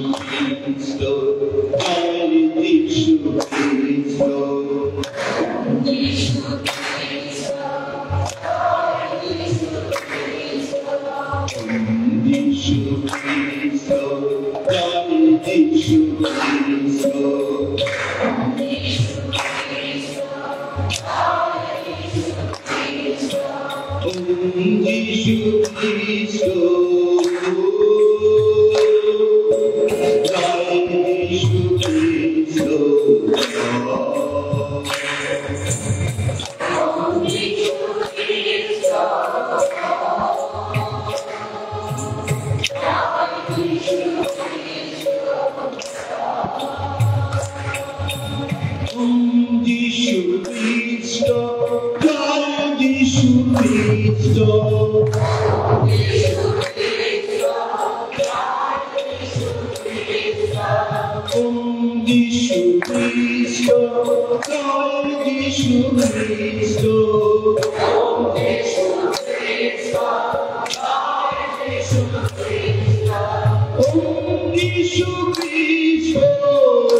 আমাদের প্রোগ্রামের পর্যায়ে রয়েছে নিরাময় প্রোগ্রাম এবং এই নিরাময় অনুষ্ঠান আমরা 4টা ধাপে করব। প্রথমে আমি নিরাময়ের উপর কিছু কথা বলব, নিরাময়ের অর্থ, তাৎপর্য। তারপর আমরা 5-6 জন ফাদার আছি এখানে, আমরা কিছু সময়ের জন্য পাপ শিকারে বসবো। তারপরে এখানে নিরাময় প্রার্থনা করা হবে। প্রার্থনার পরে আবার আমি 5 জন ফাদার আপনাদের কপালে নিরাময় লেপন করবো। আর শেষে যীশু খ্রিস্টের সাক্রামেন্টে যীশু খ্রিস্টকে দিয়ে আমরা আশীর্বাদ নিব। এরপরে আমরা যীশু খ্রিস্টকে নিয়ে শোভাযাত্রা করতে যেতে পারি। তাহলে আমরা এখন এই নিরাময় অনুষ্ঠানে প্রবেশ করছি এবং আমাদের সবার জীবনে এই নিরাময়ের যে প্রয়োজনীয়তা, যিশু স্পর্শ, নিরাময় স্পর্শ যে আমাদের একান্ত দরকার, সেটা আমরা উপলব্ধি করি। আর কি করে আমরা সত্যি প্রকৃত নিরাময় লাভ করি, সেই বিষয়টাও আজকে একটু চেতনা পেতে চেষ্টা করি। যিশু তার জীবনে ত্রিবিধ ভূমিকা পালনের মাধ্যমে ঐশ্বরাজ্যের মঙ্গল বার্তা প্রচার করেছেন। আপনারা জানেন, প্রিচিং, টিচিং এন্ড হিলিং আমরা ইংরেজিতে বলি। বাণী প্রচার, শিক্ষাদান আর নিরাময় সেবা, এই ছিল তার 3 বছরের কাজ। বাণী প্রচার, শিক্ষাদান আর নিরাময় সেবা। যিশু বলেছেন, আমি এসেছি যেন মানব জীবন পায়, পরিপূর্ণ জীবন। এই কথাটা জনের 10 অধ্যায় 10 পদ মুখস্থ করবেন। আমি এসেছি যেন মানব জীবন পায়, যেন কোনো জীবন না, মরা ধরা জীবন না, আনাহারা জীবন না, পরিপূর্ণ জীবন, লাইফ টু ইটস ফুল, পূর্ণ জীবন। এবং ঈশ্বরের ইচ্ছা হলো আমি যেন পরিপূর্ণ জীবন লাভ করি, সুস্থ থাকি, জীবন্ত থাকি, টকটকে থাকি, ফুটন্ত থাকি। ঈশ্বর মানুষকে পরিপূর্ণ জীবন লাভের জন্য সৃষ্টি করেছেন। ঈশ্বরের স্বপ্ন হল পরিপূর্ণ জীবন্ত প্রাণবন্ত মানুষ, আত্মরা নয়। সাধক আইরেনিয়াস বলেছেন, the glory of God is man fully alive. মানুষ যখন পরিপূর্ণ বিকশিত টকটকে জীবন্ত প্রাণবন্ত, তখন মাত্র ঈশ্বরের প্রশংসা, গৌরব হয়। কারণ ঈশ্বর তারই প্রতিমূর্তি মানুষের পরিপূর্ণ করে সৃষ্টি করেছিলেন। পাপ এসে আমাদের জীবনকে আলামরা করে ফেলেছে, অর্ধেক করে ফেলেছে, মরা ধরা করে ফেলেছে, চিহ্ন করে ফেলেছে। কিন্তু the glory of God is man fully alive. যিশু যখন দেহ ধারণ করলেন, তিনি পরিপূর্ণ পূর্ণাঙ্গ মানুষ হলেন। দেহ, মন আর আত্মার সমষ্টি হল মানুষ। আমরা যখন মানুষ মানুষের সুস্থতার কথা বলি, আরোগ্যের জন্য কাজ করি বা প্রার্থনা করি, তখন যেন ব্যক্তির জীবনের প্রত্যেকটি দিক আমরা আরোগ্য বলতে শুধু মনে করি দেহের অসুস্থতা, কিন্তু দেহের অসুস্থতার কারণে মনের অসুস্থতা, মনের অসুস্থতার কারণে আধ্যাত্মিক অসুস্থতা। আমরা পিছনে যাই না, আমরা বুঝতে পারি না কেন আমি শারীরিকভাবে অসুস্থ, কারণ এটা পিছন আছে, পাতা উল্টাইতে হবে। তাই আমাদের দেহ, মন এবং আত্মা তিনটা সুস্থতা একসাথে যায়। যিশু সর্বস্তরের মানুষকে ভালোবেসে তার গোটা জীবনটা উৎসর্গ করেছেন পিতার চরণে। বিশেষত আমরা দেখি রুগ্ন, পীড়িত, পাপী, তাপী, অসহায়ের প্রতি ছিলেন তিনি অসীম ভালোবাসা এবং মমতাপূর্ণ একজন মানুষ। লোকেরা যিশুর কাছে ছুটে আসত নির্ভয়, দলে দলে, পরম বিশ্বাস নিয়ে, হৃদয়ে আশা নিয়ে। যিশুর পবিত্র স্পর্শে তাদের আশা পূর্ণ হয়েছে, তাদের বিশ্বাসী তাদের নিরাময় করে ফেলেছে। এমন সমাজচ্যুত, ঘৃণ্য, কর আদায়কারী গণিকাদেরও তিনি দিয়েছেন স্বর্গে যাওয়ার অধিকার। আত্মিক রূপ থেকে করেছেন নিরাময়। অস্পৃশ্য কুষ্ঠরোগীকে স্পর্শ করে নিরাময় করে দিয়েছেন তাকে নতুন জীবন। সেই প্রেমময় এবং করুণাময় প্রভু যিশু আজও আমাদের পরম বন্ধু এবং রোগ, সুখ এবং সকল পাপ বন্ধনের নিরাময়কারী তিনি আমাদের জীবনের সমাধান এবং বিপদে আপদে সংকটে পরম আশ্রয়। আজ আমরা আমাদের ভারাক্রান্ত জীবনে সকল ব্যথা, বেদনা, দুঃখ, কষ্ট, রোগ, শোক, অপরাধ ও সকল ক্ষত থেকে নিরাময় ও মুক্ত হওয়ার জন্য প্রভু যিশুর নিকট আসি, আত্মনিবেদন করি। আমরা তার প্রেম এবং ভালোবাসায় যেন আজ নিরাময় হয়ে উঠি।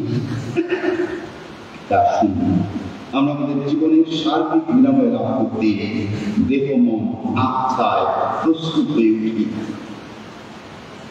প্রিয়জনেরা, আমরা সবাই সুস্থতা চাই, সবার দেহ, মন এবং আত্মার সুস্থতা দরকার।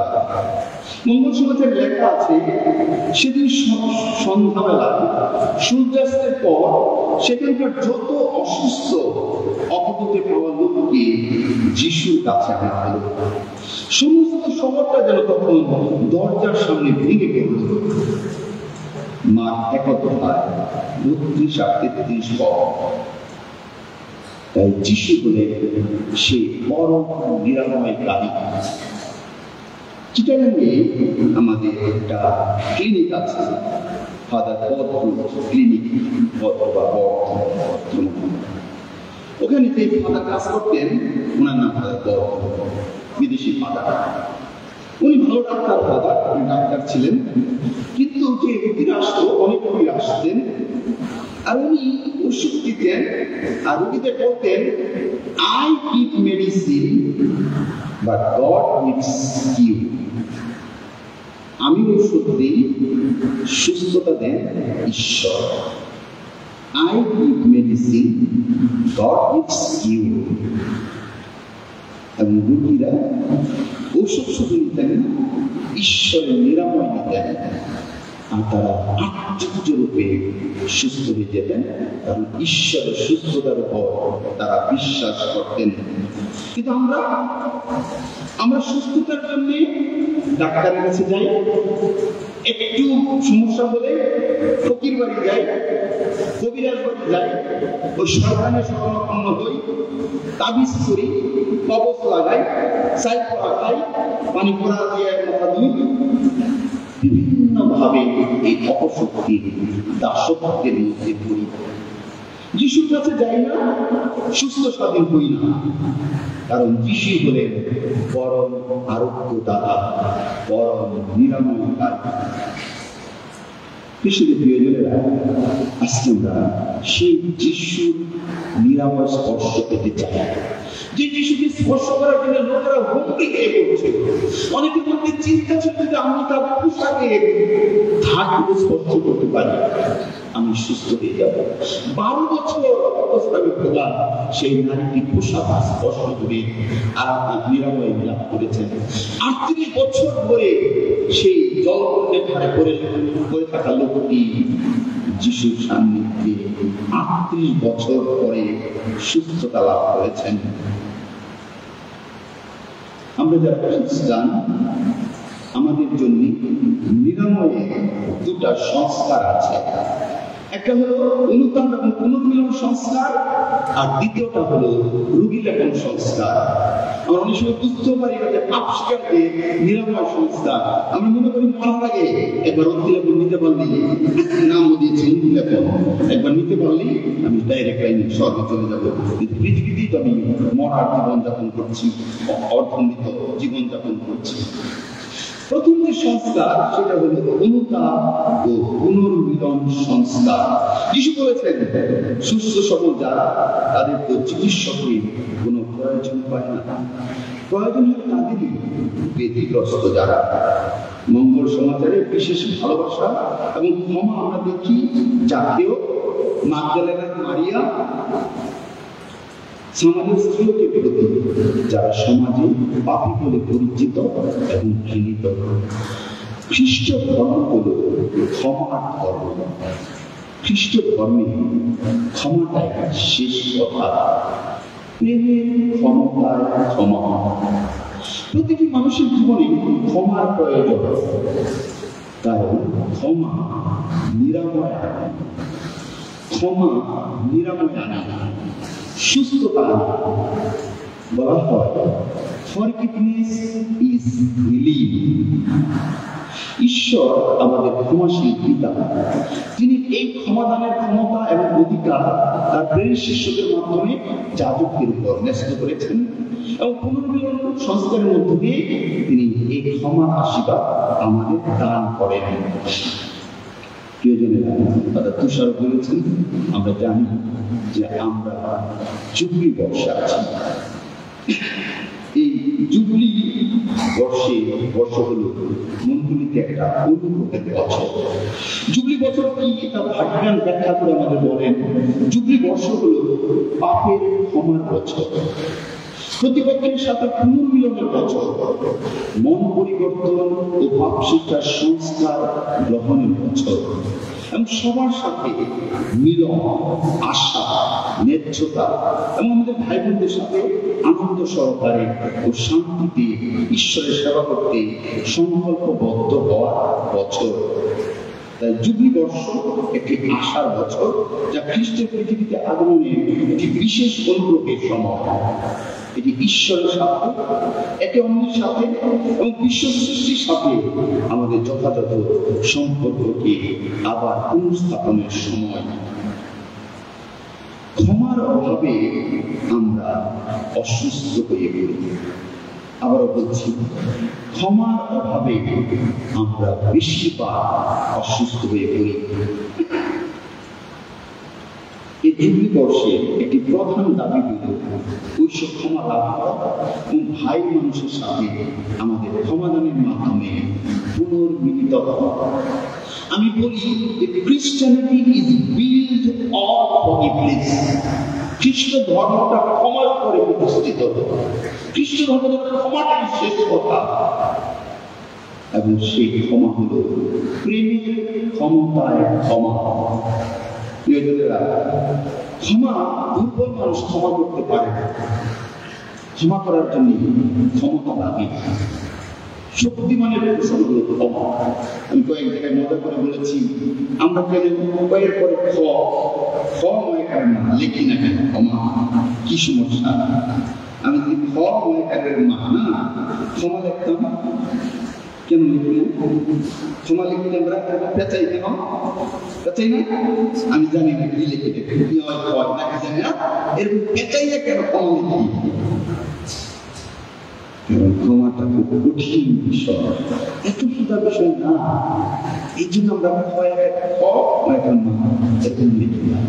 ক্ষমা করতে পেঁচিয়ে ক্ষমা লিখতে হয়, কারণ ক্ষমা করাটাও বেশ কিনা বিষয়। ক্ষমাশীল ঈশ্বর আমাদের সকল প্রকার ঋণ তথা পাপ অন্যায় ক্ষমা করতে এতটুকু কার্পণ্য করবেন না যদি আমরা আমাদের ভাই বোনকে ক্ষমা করতে প্রস্তুত থাকি। অন্যদিকে আমাদের নিজেদেরও ক্ষমাদানের অভিজ্ঞতা প্রয়োজন। ক্ষমাদান আমাদের নিজেদের জন্য সুস্থতা আনে।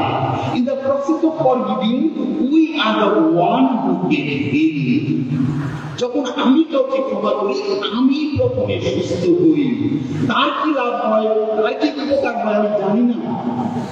আমি তাকে ক্ষমা করি আমার সুস্থতার জন্য, কারণ সে আঘাত করে, আমার ক্ষতি করে, আমার বদনাম করে আমার হৃদয়ের মধ্যে একটা ক্ষত, একটা আঘাত সৃষ্টি করে দিয়েছে। আমার হৃদয় থেকে অনবরত রক্তক্ষরণ হচ্ছে। যখনই সেই কথা মনে পড়ে আমার হৃদয় ভারাক্রান্ত হয়ে ওঠে। বলা একটা চট দিলে মানুষ 2 মিনিট ব্যথা করে, আমি যদি ক্ষমা করতে না পারি 200 বছর ব্যথা করবে। 200 বছর। যখনই আমি মনে করবো যে ওই লোকটা আমার একটা চোর দিয়েছিল, তখনই গালে ব্যথা করবে না, হৃদয়ে ব্যথা করবে। হৃদয়টা ভারাক্রান্ত হয়ে যাবে, ভারী হয়ে যাবে। ঘটনা বলতে আমি পর্যায়ে অনেকেই বলেছি, অনেকেই শুনেছেন আমার ব্যক্তিগত ঘটনা। আমি যখন ইংল্যান্ডে যাই, এর আগে আমার কর্তৃপক্ষের সাথে আমার একটা ভুল বোঝাবুঝি, এটা পাপসিটা আমার সিদ্ধান্তে জানিয়ে দিচ্ছি যে ভুলটা আমার কর্তৃপক্ষের, উনি আমাকে ভুল বলেছেন। আমি যেহেতু স্বর্গে আছেন, উনি তাকে মাথা মারছেন, হ্যাঁ আমি ভুল করেছি। উনি খুব খারাপ ব্যবহার, খুবই খারাপ, যেটা আমি জীবনে কোনোদিনই পাই না। এরকম ভাঙা একটা হৃদয় নিয়ে আমি ইংল্যান্ডে উড়ালাম। কিন্তু আমার নিজেকে তো নিয়ে গেছি, হৃদয়টা তো নিয়ে গেছি। কিছুদিন পরে যখন আমি আমার আধ্যাত্মিক পরিচালকের কাছে বসেছি কথা বলতে, জীবন সমাবেশটা করতে, নর্মালি ওই বিষয়টা এসেছে। আমার কর্তৃপক্ষের সাথে 1 মাস আগে বাংলাদেশে কি ঘটেছে। ওই ফাদার ল্যান্ড, বিখ্যাত ফাদার, ওই ইনস্টিটিউটের প্রেসিডেন্ট, উনি হা করে শুনছেন আমার কথা। আমি আমার বিষয়ের কথা বলতে বলতে বলতে বলতে চোখ দিয়ে পানি পড়ছে, আমার শরীর দিয়ে ঘাম পড়ছে, আমার ব্লাড প্রেশার কত উঠেছে আমি জানি না, আমার শরীরের তাপমাত্রা বেড়ে গেছে। উনি হা করে দাঁড়িয়ে আছেন। এরপরে আমি বিরক্ত হয়ে খেপে গিয়ে ওনাকে জিজ্ঞেস করলাম, আচ্ছা তুমি কিছুই তো বলছো না, এত কথা বললাম, এত দুঃখের কথা বলছি, তুমি হা কিছুই বলছো না। আমি যখন খেপে গেলাম, উনি আমার হাতের মধ্যে থাপ্পড় দিয়ে বললেন, Stanley, why you are so stupid? What? আবার উনি বললেন, why you are so stupid? তুমি এত বোকা কেন? আমি বললাম, তুমি আমাকে আবার বোকা বলছো কেন? আমি একটু দুঃখের কথা বলতেছি আর তুমি আমাকে বোকা বলছো কেন? তৃতীয়বার চুবে আমাকে কাঁধে ঝাঁকুনি দিয়ে বললেন, why you are so stupid? কোথায় বাংলাদেশ? কতদিন আগে ঘুরে যাওয়া এই ঘটনা, তুমি এত বোকা কেন? তুমি কেন তোমার বিশ্বকে তোমার হৃদয়ের মধ্যে ধরে শীতকালে বাংলাদেশের ভাষা দিলে না, শীতটা শ্বাসমূদ্র নদী লোক পাক করে বিলেনে সরাইয়া এই ইংল্যান্ডে নিয়ে আসতো কেন? কেন তাকে তুমি ইংল্যান্ডে নিয়ে আসতো? Why you are carrying him? কেন তুমি তাকে বহন করছো? Go back and throw him there. বাংলাদেশে ফিরে যাও, তাকে শিগগির ফিরে যাও, শিগগির ফিরে যাও, then you come back, then you come back.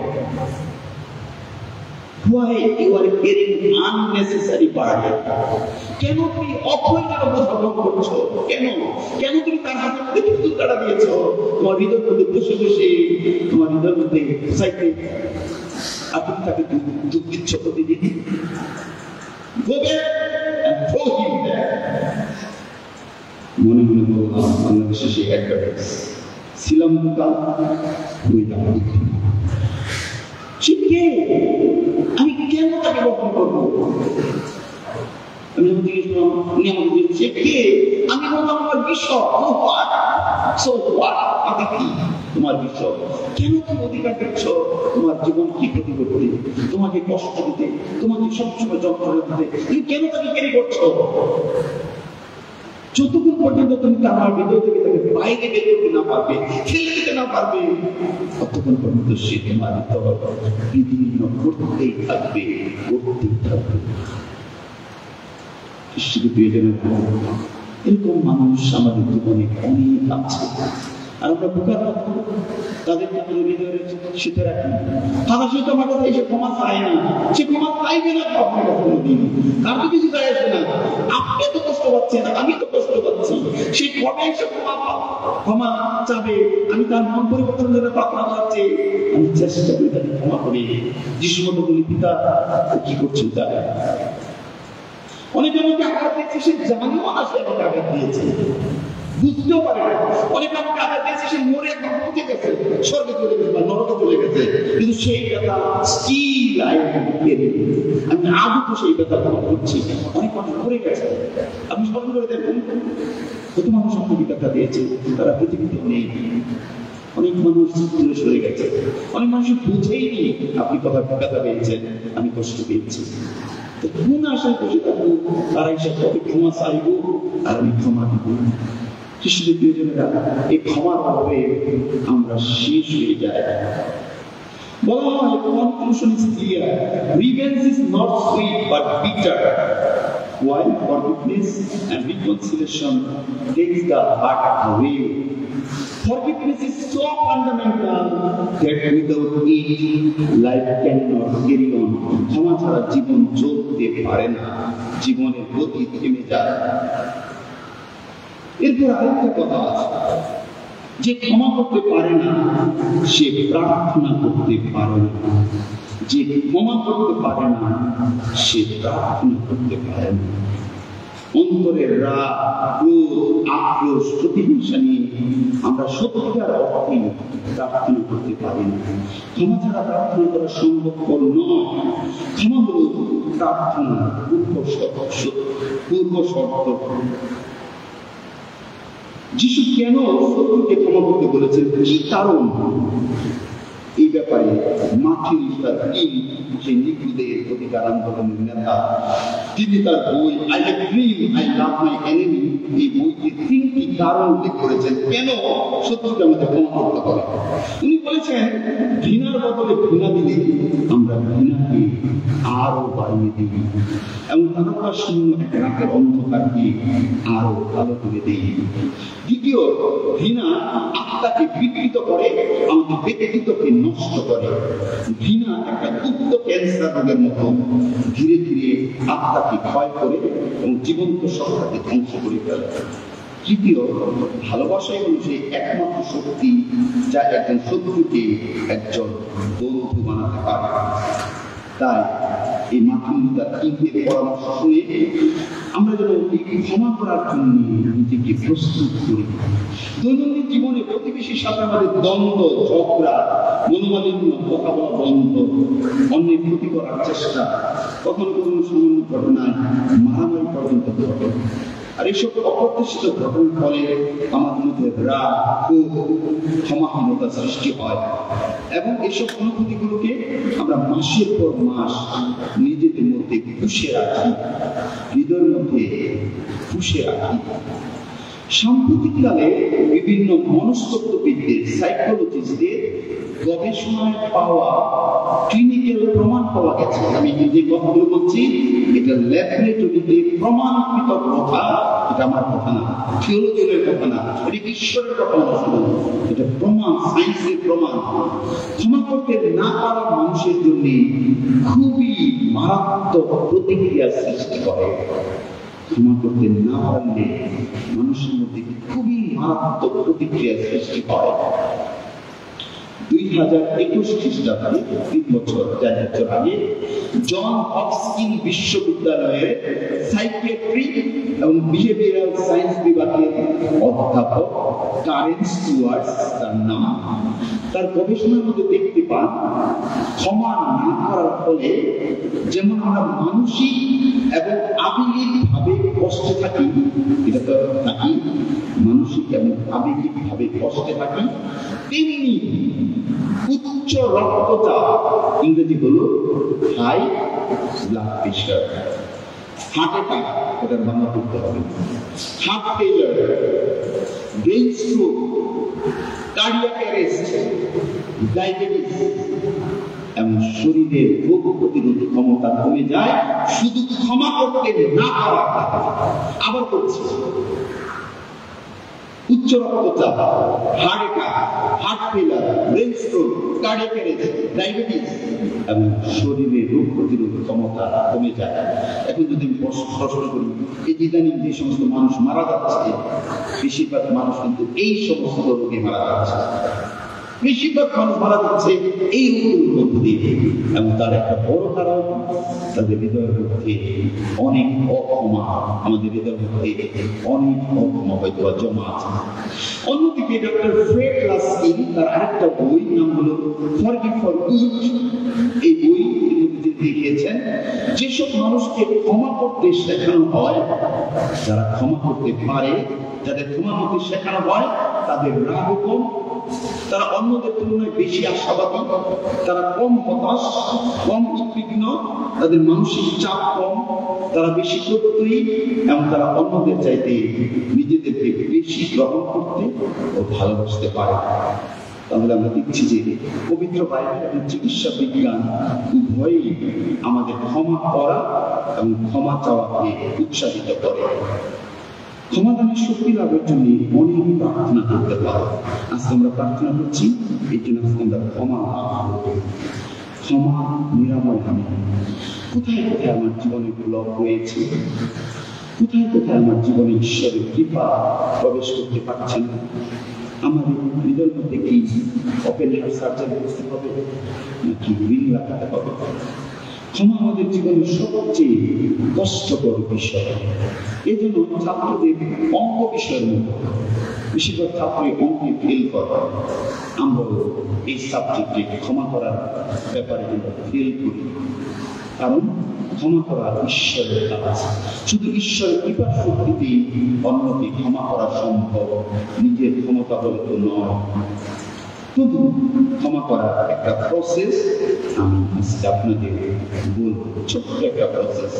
ক্ষমা করার জন্য 4টা জিনিস দরকার হয়। ক্ষমা করার জন্য 4টা রিকোয়ারমেন্ট। প্রথম হলো, ইংরেজিতে হলো কারেজ। ক্ষমা করার জন্য সাহস লাগে, ইচ্ছা শক্তি লাগে।